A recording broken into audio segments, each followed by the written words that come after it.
A husband comes home from work and his wife says, "Honey, the bathroom pipe is leaking upstairs. Can you fix it?" He scoffs. "What do I look like, a plumber?"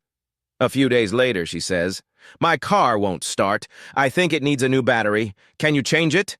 He shakes his head. "What do I look like, a mechanic?" Then a heavy rainstorm hits and she finds a leak in the roof. "Honey, can you fix the roof?" He groans. "What do I look like, Bob Vila?" The next day he comes home and sees everything fixed. The plumbing, the car, the roof. "Wow, who did all this?" "Oh, I got a handyman," she says. "He said he'd do it for free if I either baked him a cake or slept with him." The husband smirks. "Ha! So what kind of cake did you bake?" She grins. "What do I look like, Betty Crocker?" A man walks into a pharmacy, slowly wandering up and down the aisles. After a while, a salesgirl notices and asks, "Can I help you find something?" "Yeah, I need a box of tampons for my wife," he replies. She points him to the right aisle and he disappears for a few minutes. But when he returns to the counter, he's holding a giant bag of cotton balls and a roll of string. Confused, the salesgirl says, "Sir, I don't mean to pry, but weren't you looking for tampons? What's with the cotton balls and string?" He sighs and says, "Well, yesterday I sent my wife to buy me a pack of cigarettes. She came back with a tin of tobacco and rolling papers because it's so much cheaper." He shrugs. "So I figured, if I have to roll my own, so does she." After 20 years of marriage, Dave's wife decides to take him to a strip club for his birthday. "No harm in it if I'm there with him," she figures. As they walk in, the doorman grins. "Hey, Dave, how you doing?" His wife frowns. "You've been here before?" "What?" "No," Dave stammers. "He's on my bowling team." They sit down, and a waitress comes over. "The usual, Dave?" She sets a glass of red wine in front of him. His wife glares. "How does she know what you drink?" "Oh, she's in the ladies' bowling league. We share lanes sometimes." Then a stripper walks up, throws her arms around Dave and purrs, "Hey, Davey, want your usual table dance, big boy?" Before Dave can react, his wife grabs her purse and storms out. He chases after her and jumps into the cab just as she's about to slam the door. "Honey, I swear she must have mistaken me for someone else," he pleads. She's livid, screaming at him nonstop. The cab driver glances back and smirks. "Damn, Dave. Rough night, huh?" The FBI was hiring an assassin. After rigorous background checks, interviews, and skill tests, they narrowed it down to 3 candidates. For the final test, an agent handed the first man a gun and led him to a heavy metal door. "Inside this room, your wife is sitting in a chair. We need you to eliminate her." The man looked horrified. I could never shoot my wife." The agent sighed. "Then you're not right for this job. Take your wife and go home." The second man was given the same instructions. He took the gun, stepped into the room, and shut the door. Silence. After 5 minutes, he came out, eyes wet. "I tried, but I just can't do it." The agent shook his head. "You don't have what it takes. Take your wife and leave." Finally, the last candidate, a woman, was given the same instructions to eliminate her husband. She took the gun, entered the room, and shut the door. Immediately, gunshots rang out. Bang, bang, bang! Then came screaming, crashing, furniture breaking, and banging on the walls. After a few minutes, silence. The door creaked open, and the woman stepped out, sweating. "Some idiot loaded the gun with blanks," she huffed. "I had to finish the job with a chair leg." A woman joins a country club and overhears a group of men talking about their golf round. She smiles and says, "I played on my college golf team. I was pretty good. Mind if I join you next week?" The men exchange glances. They don't really want her to join, but they're on the spot. Finally, one says, "Sure, but we tee off at 6:30 a.m. He figures that'll scare her off. She nods. "Sounds great. I might be up to 15 minutes late, though. Hope that's okay." The men roll their eyes but agree. The next week, she arrives right at 6:30 and proceeds to destroy them, shooting an impressive 2 under par. She's fun, gracious, and surprisingly humble. The guys are stunned but invite her back. She smiles. "I'll be here, 6:30 or 6:45. The following week, she shows up right on time again. This time, she plays left-handed and still beats them, shooting even par. The men are dumbfounded. By the 3rd week, she finally arrives 15 minutes late, which irritates them. This time, she's playing right-handed again, and still wins, though barely. The guys grumble about her lateness, suspecting mind games, but she's so charming they can't stay mad. After the round, they grab beers in the clubhouse, still baffled. Finally, one of the men asks, "Okay, we gotta know. How do you decide whether to play right-handed or left-handed?" She blushes and grins. "Well, I'm ambidextrous, so I switch it up. But here's the thing. When I got married, I found out my husband always sleeps in the nude. So before I leave for golf, I pull the covers off him. If his willy points to the right, I play right-handed. If it points to the left, I play left-handed." The men burst into laughter. Then one of them asks, "What if it's pointing straight up?" She winks. "Then I'm 15 minutes late." A TV crew visits a 100-year-old man living alone in a cabin deep in the woods. They find him chopping wood, carrying heavy logs, and moving like a man half his age. Amazed by his strength and vitality, they ask, "What's your secret?" The old man smiles and begins his story. 70 years ago, a brutal blizzard hit out of nowhere.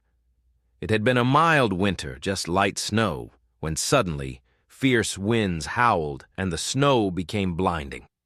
I stepped outside to call my dog when I saw a faint light flickering through the trees. Someone was lost out there. I started shouting for my dog, hoping the lost soul would hear me. Sure enough, the light grew stronger until a silhouette appeared, a man stumbling through the storm, clutching a flashlight. I ran to help him, but the snow was so thick I barely made out his face.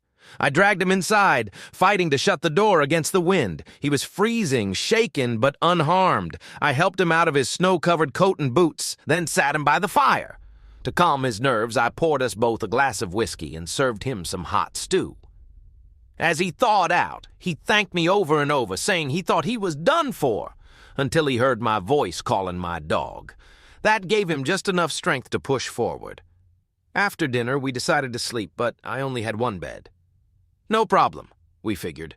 It was bitterly cold, and sharing body heat made sense. Well, one thing led to another.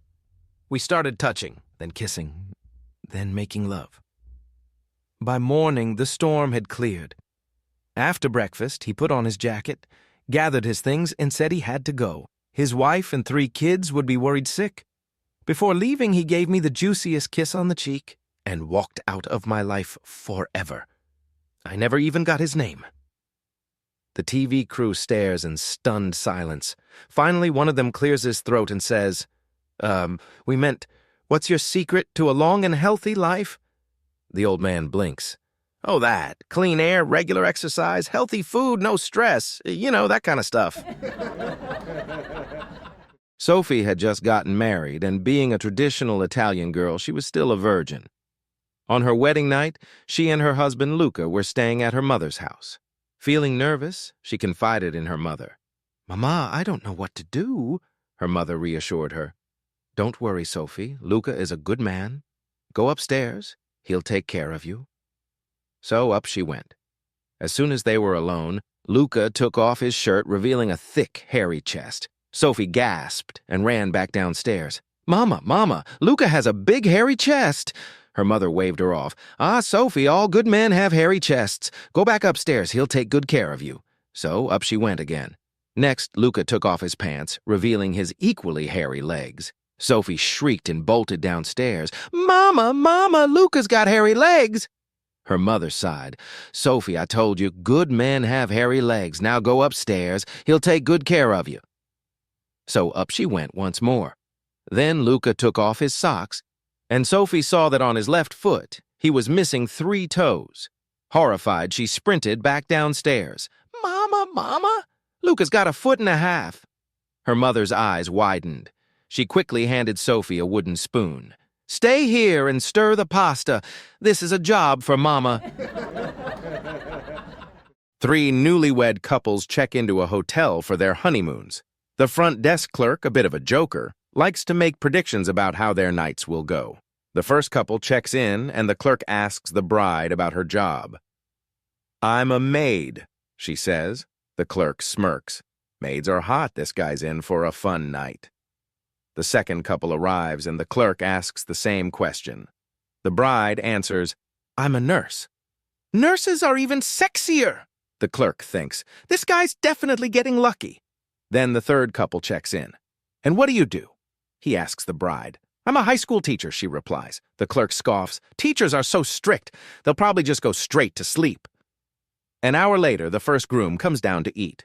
"Already? I thought you'd be busy," the clerk teases. "I tried," the groom groans. But she insisted on tidying up the room first. Another hour passes, and the second groom comes down, looking frustrated. "What happened to you?" the clerk asks. "Every time I tried to make a move, she just kept telling me I wasn't clean enough." The clerk chuckles, expecting the third groom to show up soon. But an hour passes, then 2, then 3. Near the end of his shift, the third groom finally stumbles downstairs, exhausted and barely able to stand. "There you are!" the clerk exclaims. "Rough night?" The groom sighs. "I didn't sleep at all. My wife kept saying, 'We're going to do this again and again until you get it right.'" A female researcher was conducting a study on the effects of long military service on sexual function. During an interview with a group of war veterans, some still serving, some honorably discharged, she decided to ask a rather delicate question. "Gentlemen, please don't be shy. When was the last time you had intercourse?" Most of the men muttered awkward replies, looking at their feet. But one man, a distinguished general, stood tall and proudly declared, "1956, ma'am." The researcher was stunned. "1956? That long?" Seeing his strong posture and impressive physique, she couldn't help but feel sorry for him. On a whim, she decided to take matters into her own hands. After the meeting, she invited him to her place for dinner. One thing led to another, and soon enough, they were in the bedroom, making passionate love for over an hour. Afterward, as they lay together, the woman snuggled up to him and whispered, "Well, General, you sure haven't forgotten a thing since 1956. The general looked at her, confused. "I sure hope not, ma'am. It's only 23:30 now." One Sunday morning, Michael burst into the living room, all excited. "Dad, Mom, I have some great news for you. I'm getting married to the most beautiful girl in town. She lives a block away, and her name is Susan." Later that evening, after dinner, Michael's dad pulled him aside. "Son, we need to talk. Look at your mother, Michael. She's been a wonderful wife and mother for 30 years, but she's never offered much excitement in the bedroom, so I used to fool around with other women. I'm afraid Susan is the result of one such affair. She's actually your half-sister, and you can't marry her." Michael was devastated. The next day, he broke up with Susan. After a long period of sadness, he eventually started dating again. A year later, Michael came home and proudly announced, "Diane said yes! We're getting married in June!" Once again, his father insisted on another private conversation. "Son, Diane is your half-sister too. I'm really sorry about this." Michael was furious. He broke up with Diane that very day, leaving her heartbroken. Frustrated, he decided to confide in his mother, telling her about his father's secret.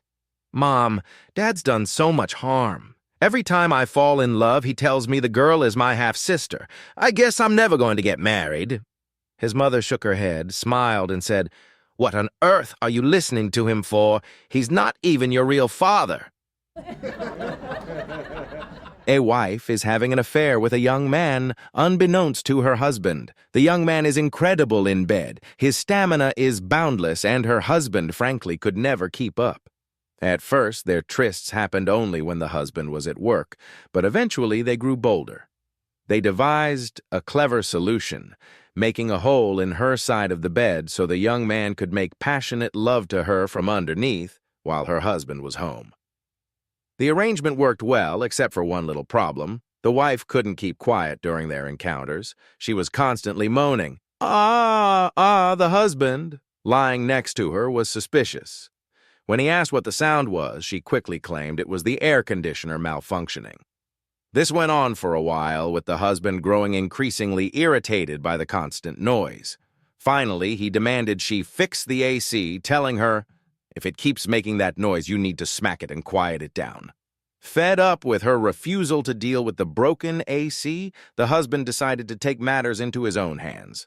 One night, he lay down on the wife's side of the bed, pretending to try and fix the AC.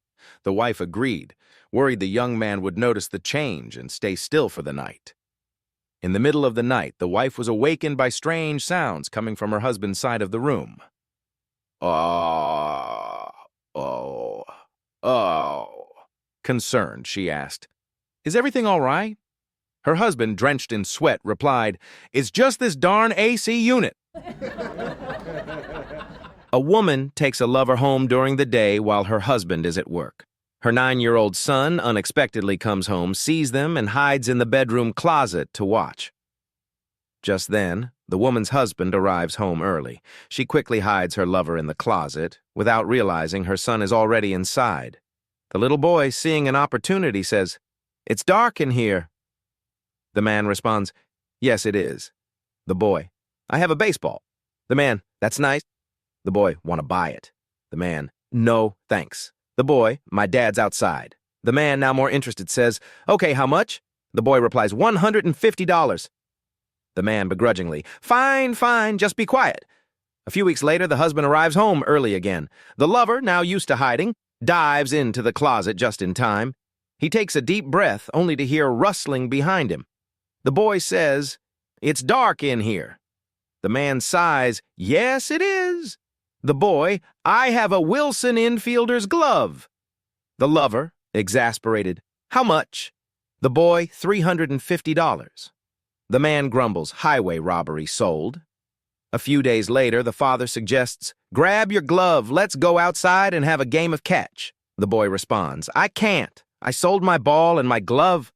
The father, confused, asks, "How much did you sell them for?" The boy replies, $500. The father, shocked, says, "That's terrible. You overcharged like that? More than they're worth. I'm taking you to church to confess your greed." At church, the father makes the boy sit in the confession booth with the priest. He closes the door. The boy, looking around, says, "It's dark in here." The priest, sighing deeply, says, "Please don't start that again." A man walks into the office of an incredibly successful assassin known for charging $10,000 per bullet. "Are you the guy who charges $10,000 a bullet?" the man asks. "Yep," the assassin replies, eyes narrowing. "What if you miss?" the man asks nervously. "I don't miss," the assassin hisses. The man, a little nervous, then says, Okay, well, I've got $20,000. I just found out my wife's been having an affair with my best friend for years. They're at their usual motel right now." The assassin's eyes glint. "Let's go." They drive to a store across the street from the motel and climb onto the roof. The assassin pulls out his rifle and attaches the scope. "They're in room 21. I want you to shoot her in the head and blow his, off," the man instructs. The assassin looks through his scope, staring for several minutes, not taking the shot. "Well, what are you waiting for?" the husband exclaims, frustrated. The assassin lowers his rifle and looks at the man, a smirk forming. "Hold on a minute. I might be able to save you $10K. A young cowboy from Montana heads off to college. Halfway through the semester, having foolishly spent all his money, he begins to worry about how he'll survive. Then he hatches a plan. He calls home. "Dad," he says, "you won't believe what they're doing at the university. They have this incredible program where they teach dogs to talk." "Really?" says his father. "How do I get Ole Blue into that program?" "Just send him down here with $1,000, and I'll get him signed up," says the son. So the father sends the dog and $1,000. About 2/3 of the way through the semester, the boy runs out of money again. He calls home. So how's old Blue doing, son?" his father asks eagerly. "Awesome, Dad," the boy replies. "He's talking up a storm. And get this, they've started teaching the animals to read." "Read? No way. How do we get Ole Blue in that class?" "Well," the son says, "just send $2,500 and I'll get him in."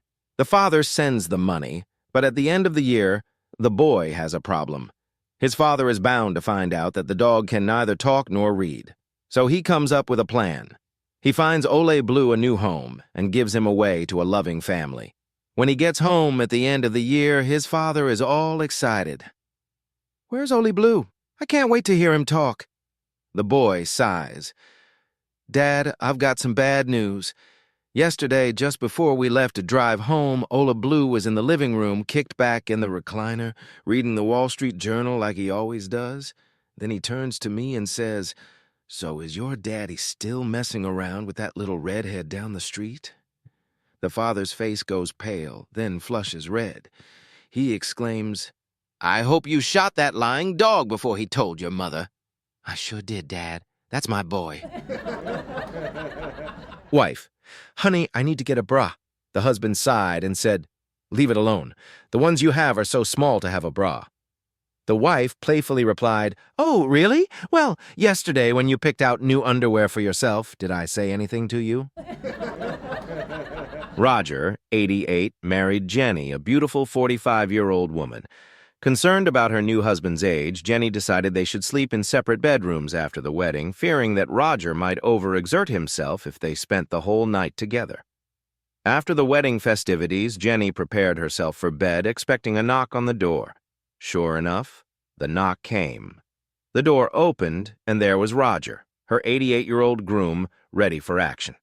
They came together as one, and after a while, Roger kissed her goodnight and left. A few minutes later, Jenny heard another knock. To her surprise, it was Roger again, eager for more. Jenny, slightly amazed, consented, and they united once more. When it was over, Roger kissed her again and bid her a fond goodnight. But just as she thought she could finally sleep, there was yet another knock. Roger was back, as fresh as a 25-year-old and ready for more. Afterward, as they lay together, Jenny, thoroughly impressed, said, "Roger, I have to admit, I'm amazed. At your age, you can perform so well and so often. I've been with guys less than a third of your age who are good for only one round. You're truly a great lover." Roger, slightly embarrassed, turned to her and asked, "You mean I was here already?" A man from a small town decides to head to the city for some essentials. It's a rare trip for him as he's a self-sufficient guy, but he's low on supplies and figures it's time. To make the trip more special, he takes his youngest child along, eager to show them the world outside their little town. As they chat on the way in, they arrive at their first stop, the bakery. The little one excitedly asks, "Where are we, Dad?" "Why, this is John the baker," the father replies. "You see, when Dad doesn't make any bread, John makes it for him." The child stares up at him wide-eyed and asks, "Is it as good as yours?" With a grin, the father answers, "No, mine is better." And off he went to get the bread. At their next stop, the child asks again, "Where are we now?" "This is Ted's liquor store," the father says. "When Dad doesn't make any beer, Ted makes it for him." The little one ponders for a moment and asks, "Is it as good as yours?" With a bigger grin, the father replies, "No, mine is better." And off he went to get some beer. Finally, they arrive at the butcher's shop. The little one, now thinking they understand the pattern, asks, "So then, Dad?" "Yes, that's right," the father says. "This is Tom the butcher, and when Dad hasn't made any sausages." The child looks at him expectantly and asks, "Tom makes them for you?" "Yes, that's right. You're a smart one," the father exclaims. "And yours are better, oh," the child shouts proudly. Beaming with pride, the father says, "Exactly." And off he went to collect the sausages from Tom. On the way home, they pass the postal truck. "Hey, Dad," the little one exclaims, "it's Pete the postman." "Yes, that's right," says the father, sensing what's coming. "But we need Pete. Your dad is a farmer, and I can do a lot of things, but I can't do what Pete does." "Oh, yes," the child replies, grinning. "Mom says so, too." My wife walks in with a brand new bag that looks expensive. Me, "Honey, I see you got a new Gucci bag. Where'd you get it?" Wife, "Well, my boss and I bought a lottery ticket together and won. I used my half to buy the bag." The next day, she walks in with some fancy new sunglasses. Me, "Wow, those are some elegant sunglasses you've got on today. Where did you get them?"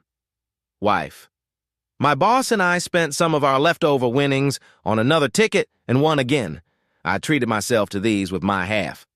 On the third day, she drive home in a shiny new Ferrari. Me, "Let me guess, you and your boss won the lottery again?"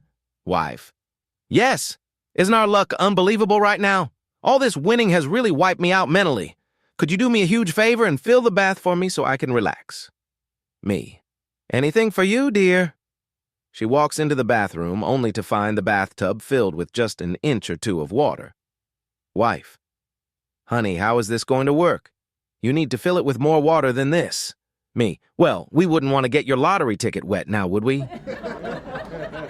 A man goes in for a job interview as a TV news broadcaster.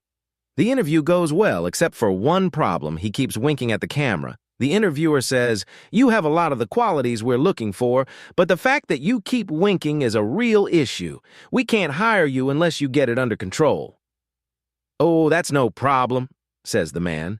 "If I take a couple of aspirin, I stop winking for a couple of hours. That's more than enough time to get the broadcast done."